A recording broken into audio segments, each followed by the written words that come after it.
आज मैं लेकर आपके लिए काफी अच्छी वैकेंसी और ये वैकेंसी काफी अच्छे नंबर्स के साथ आने वाली है। साथ ही साथ हम इस वीडियो में बात करेंगे कि इसका सिलेबस क्या होने वाला है और इस वैकेंसी का पार्ट आप कैसे बन सकता है और कौन कौन इस वैकेंसी को अप्लाई कर सकता है। तो वीडियो को लास्ट तक जरूर देखिएगा, हम इसमें काफी इंपॉर्टेंट पॉइंट्स के बारे में बात करने वाले हैं। बट उससे पहले हेलो, वेलकम और स्वागत है आप सबका मेरी एक नई वीडियो में, जिसमें मैं लेकर आया हूँ काफी अच्छी गवर्नमेंट वैकेंसी और एक परमानेंट वैकेंसी होने वाली है आप सबके लिए। तो जो भी इस वैकेंसी के क्राइटेरिया को फुलफिल कर रहे हैं वो इसे डायरेक्टली बेसिस पर अप्लाई कर दीजिएगा। साथ ही साथ हम, जैसे कि मैंने आपको बताया कि हम इसमें इसके सिलेबस से रिलेटेड भी इंफॉर्मेशन को शेयर करने वाले हैं। तो वीडियो को लास्ट तक जरूर देखिएगा, इसका जो भी सिलेबस है वो थोड़ा टफ होने वाला है, तो उसको ध्यान से जरूर देख लीजिएगा। अब देख लेते हैं इस वैकेंसी के बारे में जो कि निकाल रखी है आपकी गवर्नमेंट ऑफ आंध्र प्रदेश में। और ये काफी अच्छी वैकेंसी होने वाली है। इसमें आपको रिक्रूटमेंट करी जा रही है for the 14 post as a district जज इन एंट्री लेवल और under the district recruitment process के बारे में। तो इसमें आपको 14 वैकेंसीज देखने को मिलने वाली है। ये काफी अच्छा नंबर हो जाता है, स्पेशली एक डिस्ट्रिक्ट जज वैकेंसी के लिए। और अगर हम बात करें, ऑनरेबल सुप्रीम कोर्ट ने ही इसको अपील करा गया है। और इस वैकेंसी की जो भी रेम्यूनरेशन होने वाली है वो भी काफी अच्छी होने वाली है। जैसे कि आप यहाँ पे देख सकते हैं, रेम्यूनरेशन होने वाली है 1,44,840 रुपीज से लेकर 1,94,660 रुपीज। ये ऑलमोस्ट 2 लाख रुपीज ही हो जाता है आप सबके लिए, काफी अच्छा अमाउंट। और ये वैकेंसी आप बिल्कुल अप्लाई कर पाएंगे। अगर हम बात देखें कि कैटेगरी वाइज इसे कैसे कैसे डिवाइड करा गया है, तो जैसे कि आप देख सकते हैं टोटल 14 पोस्ट निकाली गई हैं, जिसमें से ओसी कैटेगरी के लिए 4 वैकेंसीज, आपकी इकोनॉमिकल वीकर सेक्शंस के लिए 2 वैकेंसीज, बीसी ए कैटेगरी के लिए 1 वैकेंसी, बीसी बी कैटेगरी के लिए, ऐसे ही करके एक एक वैकेंसी बीसीई कैटेगरी तक के लिए निकाली गई है। फिर एससी कैटेगरी के लिए 1 वैकेंसी और एसटी कैटेगरी के लिए 1 वैकेंसी। तो आप इन वैकेंसीज के लिए भर सकते हैं, बिल्कुल इसका एक पार्ट बन पाएंगे। साथ ही साथ ध्यान रखिएगा कि जब भी आप ये वैकेंसी भरें तो आप इसके जो भी क्राइटेरिया है उसे अच्छे से सुन लें, सो दैट आप इस वैकेंसी को अच्छे से भर पाएं और इसका एक पार्ट बन पाए। साथ ही साथ अगर आप इसको भरना चाह रहे हैं तो अभी प्रिपरेशन स्टार्ट कर दीजिएगा, क्योंकि इसकी डेट काफी नियरेस्ट है एग्जाम की। तो आपको अपनी प्रिपरेशन को अच्छे से स्टार्ट कर देना होगा। बट आगे बढ़ने से पहले मैं बताना चाहूंगा कि अगर अभी तक आपने इस चैनल को सब्सक्राइब नहीं करा तो अभी जाके सब्सक्राइब कर लेना, सो दैट आप इस चैनल पे जो भी वीडियोस आती हैं ऑन डेली बेसिस आप उन्हें देख के और अच्छे से उन्हें भर सकें। साथ ही साथ अगर बेल आइकन प्रेस आउट नहीं करा तो अभी जाके बेल आइकन प्रेस आउट कर लो, सो दैट आप अपडेटेड वीडियो टाइमली बेसिस पे देख पाओ। क्योंकि अगर आप कोई भी वीडियो लेट देखते हो या फिर उसकी डेट निकल जाती है तब उसे देखते हो, तो उसमें आपका कोई भी यूज नहीं रहेगी। तो आप टाइमली बेसिस पे वीडियो देखो सारी, तो आपको उसके लिए डायरेक्टली बेसिस पे इस चैनल को अभी बेल आइकन को प्रेस कर लेना होगा। साथ ही साथ इस वीडियो को लाइक भी कर देना, so that we got motivation और हम आपके लिए और भी अच्छी अच्छी और काफी नई नई वैकेंसीज लेकर आते रहें। आप अपनी स्टेट्स के बारे में मुझे जरूर बताइएगा, सो दैट मैं उससे रिलेटेड भी आपको जो भी वैकेंसीज निकलती हैं वो मैं आपको कमेंट्स में बता सकूँ। चलिए बढ़ते हैं इस वैकेंसी की तरफ और देखते हैं कि इसमें और क्या क्या चीजें मांगी गई हैं। तो जैसे कि आप देख सकते हैं, high court of Andhra Pradesh की वैकेंसी निकाली गई। क्वालिफिकेशंस की बात करी जाए तो जो भी पर्सन इसे भरना चाह रहा है उसने BA LLB या फिर LLB करी हुई होनी चाहिए विद रिकॉग्नाइज्ड यूनिवर्सिटी। साथ ही साथ उसके पास मिनिमम 7 इयर्स का एक्सपीरियंस होना चाहिए एज अ एडवोकेट, और एज इन प्रैक्टिस उसके पास 7 इयर्स का एक्सपीरियंस होना जरूरी है। और ये एक्सपीरियंस आपका जो भी डिस्ट्रिक्ट आपने कहीं पे भी काम करा हो, एज अ प्रैक्टिस करी हो एज अ एडवोकेट, तो उसका आपको अपना एक्सपीरियंस सर्टिफिकेट देना होगा। तो इन बातों का ध्यान आप जरूर रखिएगा कि आपको एक्सपीरियंस सर्टिफिकेट में मिनिमम 7 इयर्स का टाइम हो गया हो। अगर हम बात करें यहाँ पे एज लिमिट के बारे में, तो जो भी पर्सन उसे देना चाह रहा है जिसकी एज 35 इयर्स की है और जिसकी एज 45 इयर्स की हो जाती है, वो इस वैकेंसी को नहीं भर पाएगा। तो 35 से 45 के बीच में ही आप इस वैकेंसी को भर पाएंगे और इसका एक पार्ट बन पाएंगे, तभी आपको इसमें एक अच्छा क्राइटेरिया देखने को मिलने वाला है।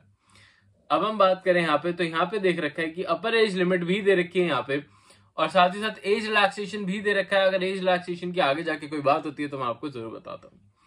अब इसमें कुछ मेन पॉइंट्स भी दे रखे हैं कि जो भी सिटीजन ऑफ इंडिया होना चाहिए, जो भी कैंडिडेट है उसने किसी भी डिसमिस सर्विसेज कर रखी हो अगर हाई कोर्ट में, तो उसे प्रेफरेंस दी जाएगी। अगर उसके ऊपर कोई ऑफेंस या मोरल कोई केस चल रहा है तो उसको नेग्लेक्ट करा जाएगा। और आपको जो भी disqualification for the high court अगर आप कर देते हो, या फिर यूनियन पब्लिक सर्विस कमीशन से आपको, या फिर कोई भी सर्विस कमीशन से आपको अप्रूवल नहीं दे रखा है, या फिर आप पे कोई रिस्ट्रिक्शन लगा रखा है, तो आप इस वैकेंसी को बिल्कुल अप्लाई नहीं कर पाओगे। और यहाँ पे आप देख सकते हो he has more than one wife, अगर वाइफ से रिलेटेड भी यहाँ पे कोई भी मोर देन वन वाइफ है आपकी, तो भी आप इस वैकेंसी को बिल्कुल नहीं भर पाओगे। और अगर she marriages to knowledge of the person having a wife, तो भी आप इस वैकेंसी को नहीं भर पाओगे। इसमें काफी सारे क्राइटेरियाज दे रखे हैं जो कि आप पढ़ सकते हैं वीडियो को पॉज करके भी। अगर हम बात करें रिजर्वेशंस की, तो यहाँ पे भी जो आपको एज रिलैक्सेशन और रिजर्वेशंस देखने को मिलने वाली है, जिसमें आपको यहाँ पे क्राइटेरियाज भी देखने को अच्छे से मिलने वाला है। अब हम बात कर लेते हैं कि इसमें आपको जो भी नॉन क्रीमी लॉयर्स या फिर जो भी आपको यहाँ पे प्रेफरेंस देखने को मिलने वाली है वो कैसे मिलने वाली है। तो यहाँ पे हम डायरेक्टली बेसिस पे नीचे जाएंगे और यहाँ पे आप देख सकते हैं कि यहाँ पे आपको जो भी रिटर्न एग्जाम होने वाला है उसके बारे में इंफॉर्मेशन दे रखी है। और ये जो भी आपका एग्जामिनेशन स्कीम है इसको 3 पार्ट में डिवाइड करा गया है, जिसमें होगा आपका एक रिटन एग्जाम, फिर होगा आपका एक वाइवा और उसके बाद होगा आपका इंटरव्यू। तो इसमें आपका जो भी रिटन एग्जाम होने वाला है हम उसके बारे में बात कर लेते हैं ऑन डायरेक्टली बेसिस। तो रिटन एग्जाम के बारे में आप देख सकते हैं कि जो भी ईडब्ल्यूएस कैंडिडेट है उसे minimum not less than 55% marks लाना जरूरी है इस एग्जाम को पास आउट करने के लिए। और अगर आपके 60% मार्क्स नहीं आते तो आप इस एग्जाम को बिल्कुल पास आउट नहीं कर पाएंगे। अगर हम बात करें जनरल कैटेगरी के लिए तो उनके लिए 60% दे रखा है, साथ ही साथ एससी और एसटी कैंडिडेट्स के लिए 55% मार्क्स ही दे रखे हैं। तो आपको इन बातों का ध्यान जरूर रखना है कि आप इस वैकेंसी के लिए अपने प्रिपरेशन अच्छे से स्टार्ट कर दें। इसमें पेपर 1 और पेपर 2 की इंफॉर्मेशन भी दे रखी है। तो जो पेपर 1 है उसमें अगर 50% मार्क्स आपको अचीव करने हैं तो आपको पेपर 2 में 55%, उससे 5% एक्स्ट्रा ही अचीव करने होंगे। तो इन बातों का ध्यान जरूर रखिएगा कि ये जो क्राइटेरिया आपको दे रखे हैं उनके बेसिस पे आपको सिलेक्ट करा जाएगा और 1/3 पर्सन को ही सिर्फ वाइवा के लिए सिलेक्ट आउट किया जाएगा। तो जो भी इसका टेस्ट होने वाला है या फिर एग्जाम होने वाला है वो काफी टफ लेवल का होने वाला है उसका, तो आपको अपनी जो भी प्रिपरेशन है उन्हें अच्छे से स्टार्ट कर देना होगा।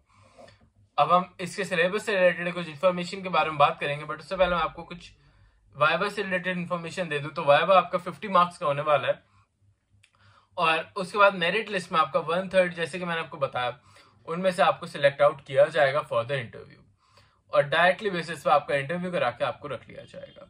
अब हम बात करते हैं इसके सिलेबस के बारे में। तो सिलेबस में यहाँ पे आप देख सकते हैं कि आपको सिविल लॉज के बारे में भी काफी सारे जो भी टॉपिक्स हैं वो यहाँ पे दे रखे हैं, जैसे कि Indian evidence act, code of civil procedure, right to fair, आपका कंपनसेशन एंड ट्रांसपेरेंसी, आपका transparency law, constitution of India और आपका एडमिनिस्ट्रेटिव लॉ के बारे में भी, transfer of property, Indian contract act, motor vehicle act, specific relief act और आपका प्रोहिबिशन एक्ट। और भी काफी सारे हैं जैसे कि family law, law of tort, limitation law. तो इसमें जो भी आपको जो शॉर्ट दिख रहे हैं, मैं चाहूंगा कि आप जो शॉर्ट्स इसमें आपको जो भी एक्ट्स हैं जो कि बहुत ही कम आपकी जिसमें बहुत ही कम एक्ट्स हैं या फिर बहुत ही शॉर्ट लेवल के हैं, आप उन्हें पहले ही प्रिपेयर कर लें सो दैट आपको जो भी एक मोटिवेशन मिल जाएगी कि आपका जो भी 50% सिलेबस है वो पूरा हो गया। क्योंकि ये जो काफी जैसे कि आप देख सकते हैं यहाँ पे लिमिटेशन एक्ट है और आपका जो भी ऐसे एक्ट्स हैं वो आप पहले बेसिस पे कर लें सो दैट आपका जो भी सिलेबस है वो आपको हाफ दिखने लग जाएगा, जिससे आपको थोड़ी और मोटिवेशन मिलेगी अपना बाकी के सिलेबस पूरा करने के लिए। ये एक टैक्टिक होती है, इसको आप अपना सकते हैं अपने सिलेबस को जल्दी से जल्दी पूरा करने के लिए विद मोटिवेटेड वे। अगर हम बात करें यहाँ पे आपको क्रिमिनल लॉज के बारे में भी दे रखा है, जिसमें आपको नए और पुराने दोनों लॉज आने वाले हैं। Code of criminal procedures, Indian evidence act, आपका आईपीसी, आपका प्रोटेक्शन ऑफ सिविल राइट्स, आपके यहाँ पे नेगोशिएबल इंस्ट्रूमेंट्स, ऐसे सारे आपके एक्ट्स इसमें आने वाले हैं। आप इसको वीडियो को पॉज करके भी इसे देख सकते हैं और अगर कोई भी प्रॉब्लम आती है तो मुझे कमेंट्स में पूछ सकते हैं। साथ ही साथ यहाँ पे आप देख सकते हैं कि आपके फीस से रिलेटेड भी इंफॉर्मेशन दे रखी है। तो जो भी आपके जनरल कैटेगरी के कैंडिडेट्स हैं उनकी फीस यहाँ पे रखी गई है 1,500 रुपीज। तो 1500 रुपीज या फिर 1500 रुपीज आपको पे करने होंगे इस वैकेंसी का पार्ट बनने के लिए और इस फॉर्म को अप्लाई करने के लिए। साथ ही साथ OC, BC और EWS कैंडिडेट्स के लिए ये होने वाला है आपका 1500 रुपीज ही। साथ ही साथ SC, ST कैंडिडेट्स के लिए ये होने वाला आपका 800 रुपीज की एप्लीकेशन फीस। तो इसको पे करते ही आप इस वैकेंसी का पार्ट बन जाएंगे। बट इस वैकेंसी को आपको 27/3/2025 से पहले से भर देना होगा, तभी आप इस वैकेंसी का एक पार्ट बन पाएंगे। तो जैसे कि आप देख सकते हैं इस वैकेंसी को जो भी टाइम लिमिट है वो काफी शॉर्ट पीरियड के लिए निकाली गई है, सो दैट आपका कंपटीशन बहुत ही ज्यादा कम हो जाता है इस वैकेंसी के लिए, और जो भी आपके क्राइटेरियाज हैं या फिर इस वैकेंसी का जो भी पार्ट है वो काफी ज्यादा आपके लिए हेल्पफुल हो जाता है। अब आप इसे अप्लाई कैसे करेंगे उसके बारे में बात कर लेते हैं। तो ये जो फॉर्म है यह आपको प्रिंट आउट करना होगा और इसको अच्छे से और थॉरली भरना होगा, और इसमें आप कोई भी रीराइट नहीं कर सकते, इस बात का ध्यान जरूर रखिएगा।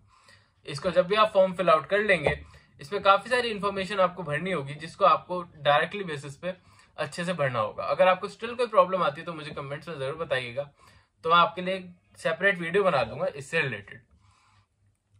और जब आप ये फॉर्म फिल आउट कर लेंगे तो आपको इनकी ऑफिशियल वेबसाइट पर जाके इसे अपलोड करना होगा और अपने जो भी डॉक्यूमेंट्स हैं उनको भी अपलोड करना होगा, और उसको अपलोड करने के बाद आपको एप्लीकेशन फीस पे करनी होगी और साथ ही साथ आप इस वैकेंसी का पार्ट बन जाएंगे। फिर आपको अपने एग्जाम के लिए रेडी होना होगा और अच्छे से उसकी प्रिपरेशन करनी होगी। आई होप आपको फॉर्म क्लियर आउट हो गया होगा। मैंने इसे काफी आपको अच्छे से और थॉरली बताने की कोशिश करी है। अगर स्टिल आपको कोई प्रॉब्लम आती है तो मुझे कमेंट्स में जरूर बताइएगा। अभी कल चलता हूँ, मिलता हूँ कल आपसे फिर से एक नई जॉब, नई वैकेंसी और नई अपॉर्चुनिटी के साथ। तब तक के लिए आप हमारी प्लेलिस्ट में चेकआउट कर सकते हैं जिसमें जनवरी, फरवरी और मार्च की सारी वैकेंसीज हैं जिनको आप अच्छे से देख सकते हैं। अभी कल चलता हूँ, मिलता हूँ कल आपसे फिर से एक नई वैकेंसी में। अभी के लिए बाय।